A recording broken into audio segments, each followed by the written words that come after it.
I was born into a very ordinary family, with my father being a teacher and my mother working at a school's printing factory. Both of their incomes were not high, and my father occasionally borrowed money from others to make ends meet. I often had a vague sense that our family was facing financial difficulties, although I wasn't exactly sure of the details. However, one thing we never lacked at home was food. We always had various types of food, including plenty of snacks. This gave me the illusion that we didn't really need money. It wasn't until I grew up that I realized our family was actually struggling financially, but my parents were not good at managing money. They wasted a lot on unnecessary expenses, and we often lived beyond our means. Growing up in such an environment, I never had the opportunity to receive any financial education, so when I became an adult, I made many financial mistakes. Through each of these mistakes, I learned valuable life lessons. So, in today's video, I want to share a few of the most important personal finance lessons that profoundly changed my life. Thank you for watching my video, and welcome to my channel. As a new content creator, your support and subscriptions are essential to me. If you like my video, please consider to subscribe. Thank you. The first lesson is that saving should be our top priority. Financial expert Robert Kiyosaki once said, "Don't let expenses take over your life, make saving your first priority." Too many people's financial habits involve spending first and then considering savings. They wait until the end of the month to see how much money is left and then put the remaining balance into savings. This approach often leads to insufficient savings because we tend to spend all our available income. Instead, we should prioritize saving first and then consider expenses. We should create a budget to ensure a certain amount is saved every month, with the rest being used for expenses. This method ensures that we prioritize savings rather than treating it as an optional activity. Savings are the key to financial security as they provide emergency funds, help us achieve financial goals, and offer peace of mind. Regardless of your income level, savings should be considered a top priority. As the saying goes, cash is king. Having savings means that we have the ability to handle crisis and maintain a strong financial foundation. Without it, our investment plans will always be derailed because unforeseen expenses will always arise, requiring us to divert funds from our investments due to a lack of financial cushion. When I was in my 20s, my husband and I had no understanding of finance. We often spent as much as we earned, and if it wasn't enough, we would rely on credit cards. The feeling of spending without worries was indeed satisfying, and we only paid the minimum on our credit card bills. However, our debts accumulated gradually, and the pressure and burden became more apparent. In that situation, we never thought about saving money. We began to realize that something was seriously wrong, so we had to start reading a lot of books and articles about personal finance. Eventually, we understood where our problems were and how to improve. It took us several years to emerge from that dark period. We started planning for our finances and began saving money. Everything started moving in a positive direction, and now we will never go back to that situation. Having savings provides a sense of security, and it's truly wonderful. The second lesson is not to spend unnecessary money to please others. I know this may sound obvious, but I didn't understand this concept until I was in my 30s. Dave Ramsey famously said, "People are broke because they buy things they don't need, with money they don't have, to impress people they don't even like."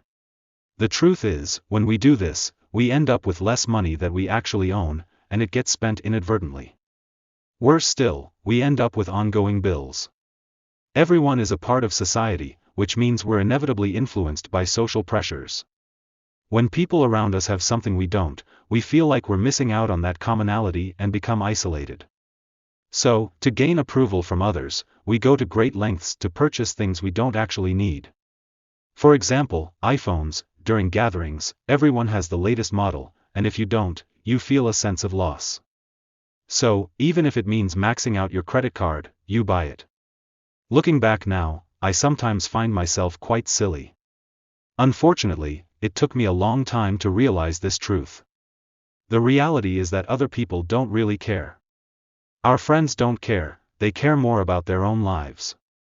Our family doesn't care, they only worry about you during tough times. So, don't waste money on things you don't need, and especially don't spend money to please others. If you are going to spend money, try to spend it on things that add value. The third lesson is to make friends with like-minded individuals. There's a saying, show me your friends, and I'll show you your future. Friends have a huge influence on us, as I mentioned in the second point.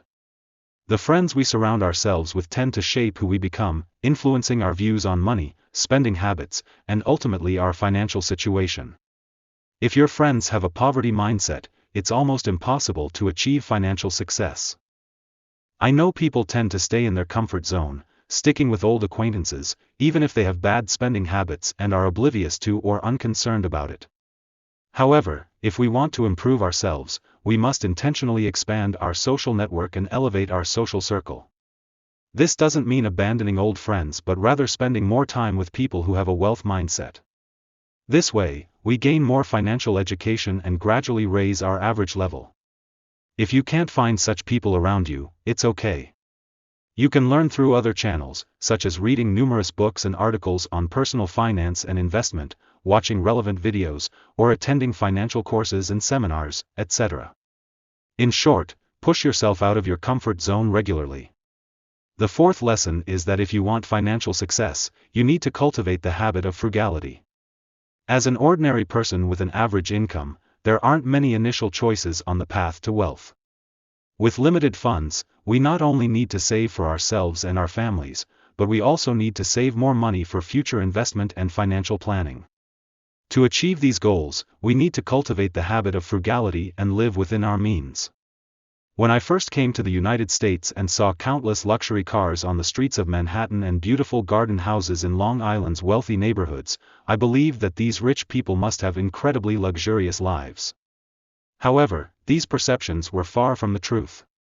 According to a survey of over 10,000 millionaires conducted on the Dave Ramsey Show, most millionaires, both before and after becoming wealthy, maintained frugal habits. They wore ordinary clothes, drove used cars, and shopped with coupons for most of their lives.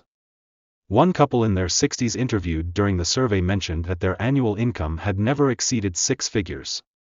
In fact, during the early years of their careers, they earned just $45,000 a year. Over several decades, they mainly bought clothes from thrift stores, and the most expensive pair of jeans the wife ever purchased cost less than $35. They always adhered to the principle of spending less than they earn. Now that they are wealthy, they can increase their spending proportionally to their income, but they remain frugal and do not squander their money. These millionaires' frugality played a significant role in their success, wouldn't you agree? The fifth lesson is that the most precious thing money can buy is freedom. Robert Kiyosaki said, "Money itself won't bring happiness, but it can bring choices and freedom."